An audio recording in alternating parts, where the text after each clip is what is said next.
Hello, wonderful people, and good afternoon. Good afternoon, Dr. Johnson. Good afternoon, hostess.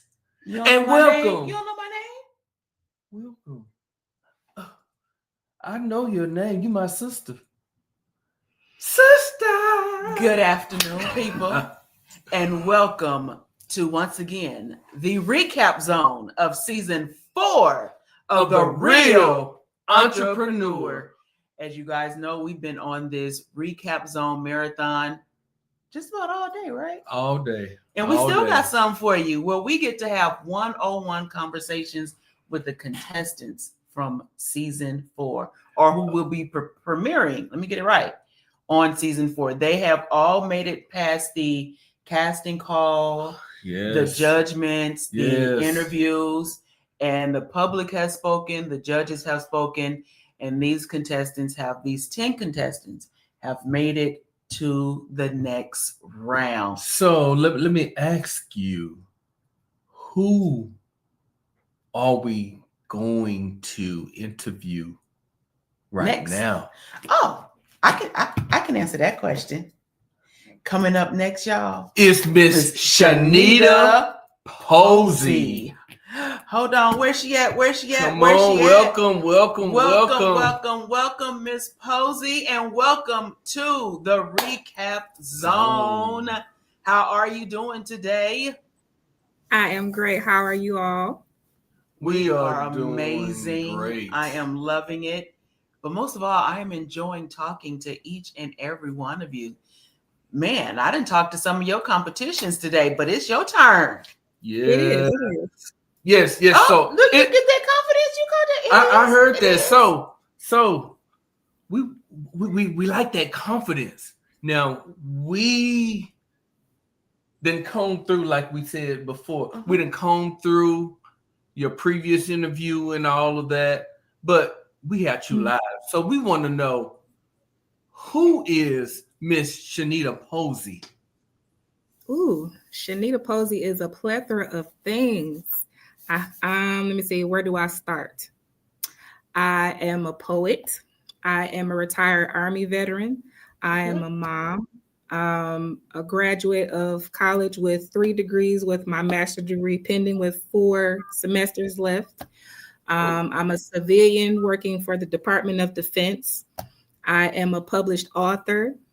This is my second book, The Pink Sheep. I do a myriad of things to where I don't like to box myself in. I can't really categorize myself as one solid dimension. I'm multifaceted, and that's kind of what leads me to different people in different areas to be able to reach different types of people that I can connect with. Okay, I like that. So you are on your journey for being crowned the real entrepreneur of season 4, right? Look, you see that smile change, right? Mm-hmm. My question to you is, I know you've just mentioned a few different things, right? Yes. Which business, if there is just one, are you bringing to the table to elevate, or is it multiple? I would say multiple, because whenever you start off with one thing, and I guess for me, this is a passion, not so much as just something that I'm trying to do for the competition, but, I'm a competitor, it's the Gemini in me, but at the end of the day, June 5th. But at the end of the day, my passion, even since I was a kid, was always to help people.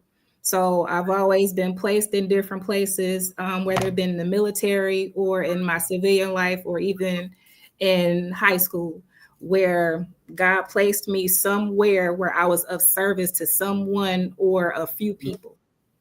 Okay. So my business, getting back to the original question, the business, what I would want to do is, it started off as the first book, which was Pretty Little Soldier. Then the second book, which is The Pink Sheep, which touches on a lot of taboo topics that in our culture, we don't have the platform to openly discuss and talk about. Mm-hmm. And what I find out, even at my age, I keep running into people that when they read this book, it created a platform for them to address those topics in most African-American homes that are forced to be swept under the rug.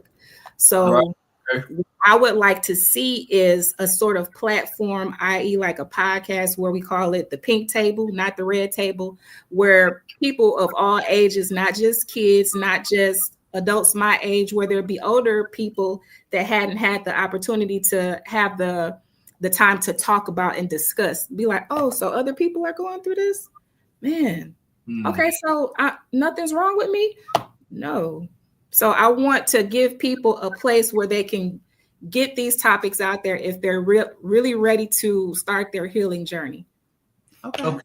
So first, before we do anything else, I just need to put it out there. First of all, thank you for your service. She was a service vet. Yes. So I want to acknowledge that. Oh, so thank you very much for your service.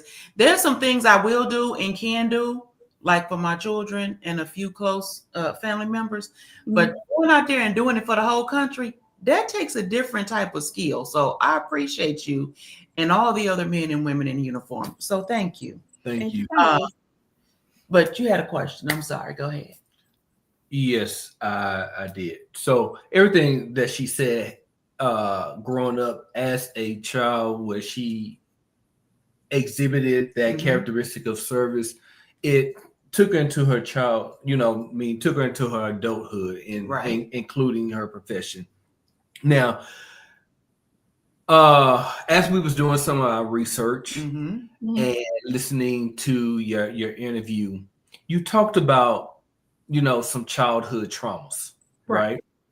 And some of those things that have been swept under the rug and never talked about, never addressed. And that being your foundation. So how has that helped you during your entrepreneurial journey? Ooh. And like I said, initially when I wrote the first book, it was kind of to detox from some things that I was never given the opportunity to talk about. But what I found was when people read it, and it's kind of like a coffee table item, I found in these different environments that I would go in that people would purchase it and I didn't know. And they would come back to me and be like, well, I had a talk with my son and I had no idea that this had happened to him. And we talked and I just need to know what should I tell him? I'm like, first of all, let him know that you love him. Let him know that it wasn't something that was warranted. If there was absolutely nothing he could have done to ask for this.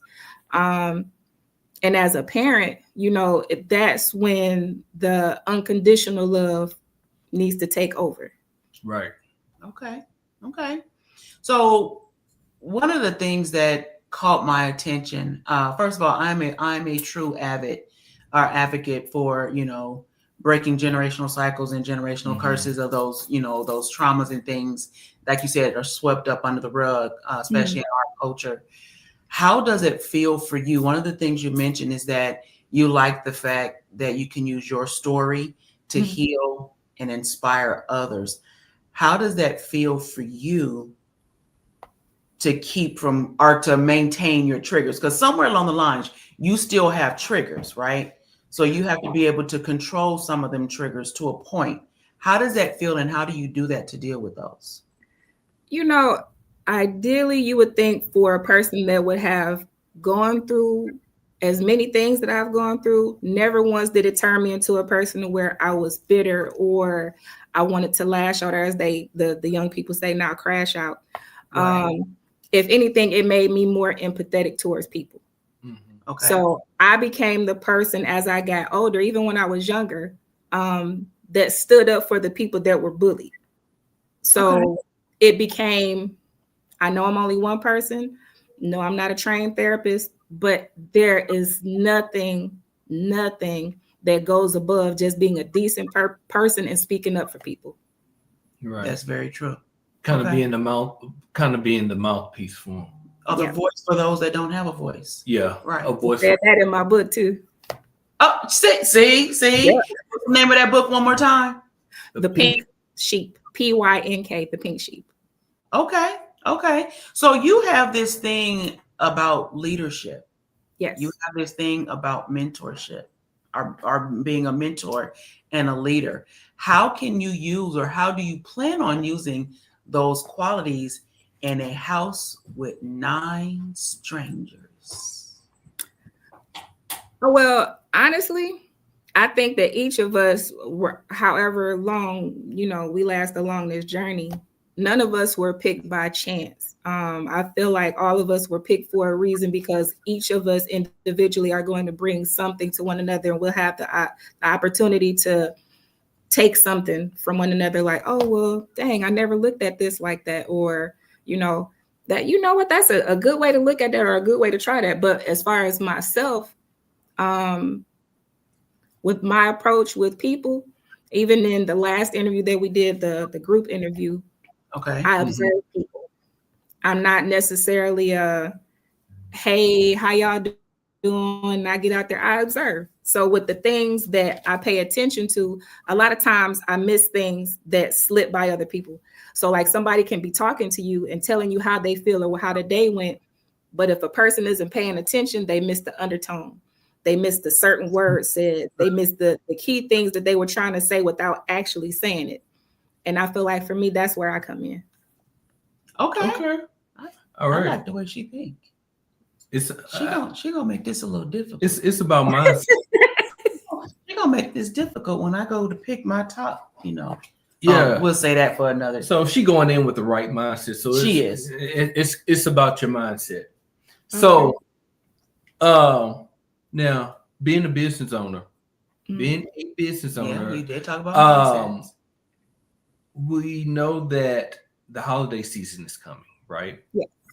And with filming happening mid-December, which is a busy time for a lot of businesses, a lot of families, how do you feel about temporarily pausing business or even stepping away from your family?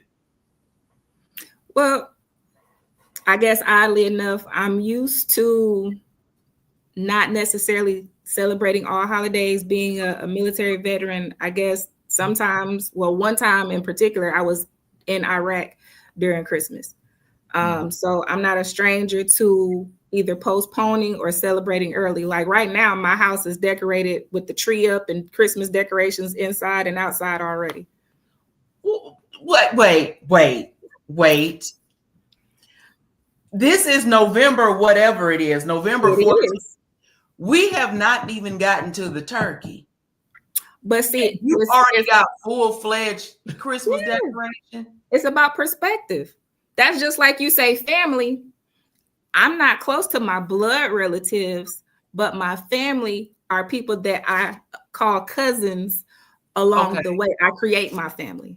So it's all about perspective. Okay, I can respect that. Okay, that I can respect. That sounds like us. It does. It does. But I love them anyhow. Okay. So, Shenita, I have to ask you this question, right? Mm-hmm. Have you had the opportunity, if you have not watched them all live, have you had the opportunity to go back and watch season 1, 2, and 3 of The Real Entrepreneur?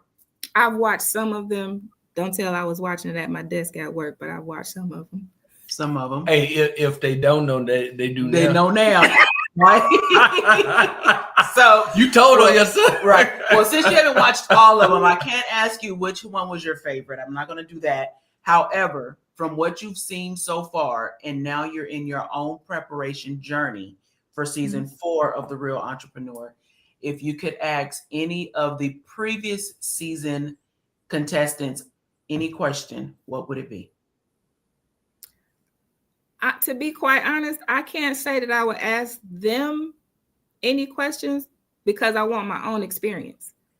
Like, even if I sit back and I can see how something went, because I know that there are different takes, there are different variables behind why somebody responded a certain type of way, or why there might have been a certain type of tension between two contestants. I didn't see the behind the scenes. So for me, coming in with a fresh perspective, I want my own experience. Oh, okay. Then I have to ask. Okay, Juanita? No, not why.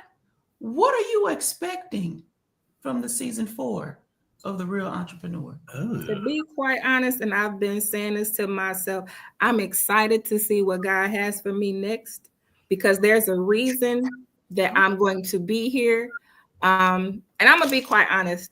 I can't say that, oh yeah, I know I'm a win. I know I'm be the final winner, but there's going to be something in this experience for me and for the people that I meet that is going to be either life changing or life shifting. And I don't mean that as like, oh, I'm looking for clout or I'm looking for, to try to get a come up. No, God put me here for a reason. I'm just excited to find out what that reason is. Okay. So that's very interesting. She said that. Now, we all know that our steps are ordered. Yes. And if your steps are ordered and it's in your future to be crowned the Real Entrepreneur Season 4, why should you get crowned the queen of Season 4 of the Real Entrepreneur? Well, I mean, you kind of just gave me a segue into it. Like I said, even as a kid, I was the person that stood up for the different kid on the playground, or in high school, it was cool for me to get A's and B's and still play basketball. So I give a different outlook on different things. And then coming into this place, even coming out of the military where I fought to get positions in leadership, to where I spoke to give different soldiers the know-how to, if something was going on and you knew it wasn't right, this is who you go talk to. Or if you know that this isn't something that you're comfortable with, speak up for yourself. So now going into this platform, why would I feel that I should be crowned? It's not necessarily a me thing. I feel like it would be a platform for me to continue to do what God called me to do. What's in my purpose is to have a platform to speak for people, to speak up for people, to tell people, hey, listen, regardless of if you're 5 or 50, you still deserve to be happy. You still deserve to heal. So for me, it just gives me a purpose and a platform to continue to spread my message. And that's which is to help other people. So it's not necessarily a me thing. I love that. I don't know. See, you took the words right out out of my mouth. Tough. She made it real tough, and you said it before I did. Mm-hmm. I love her answer. Her passion. Okay, last question, Shenita, and I promise you it's not going to be a tough one. Well, it's not going to be tough, but it could be a two-parter. What city are you currently representing? Augusta, Georgia. Okay, so now my second part of this question is, will you be joining us for the third annual? Is this the third annual Entrepreneur Award Show this coming Saturday, tomorrow, here in Atlanta, Georgia? I actually have another engagement with my daughter. She's 16 and, going through some things before she graduates from high school next year. Okay, I'm going to give you that. But for everybody else who don't have graduations, make sure you join us in Atlanta, Georgia, tomorrow for the third annual Entrepreneur Award Show. It is truly a red carpet event. Even though Miss Shenita may not be there, some of the other Season 4 Real Entrepreneur contestants will definitely be in the house and walking the red carpet with us.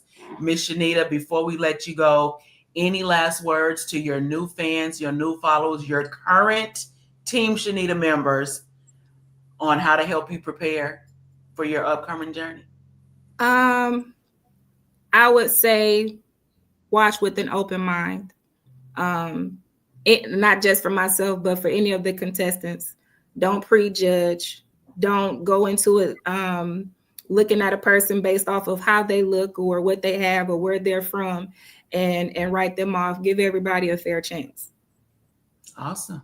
And there you have it. Thank you, Shenita, for joining us here on Season 4 of the Real Entrepreneurial Recap Zone. Until next time, we'll see y'all shortly.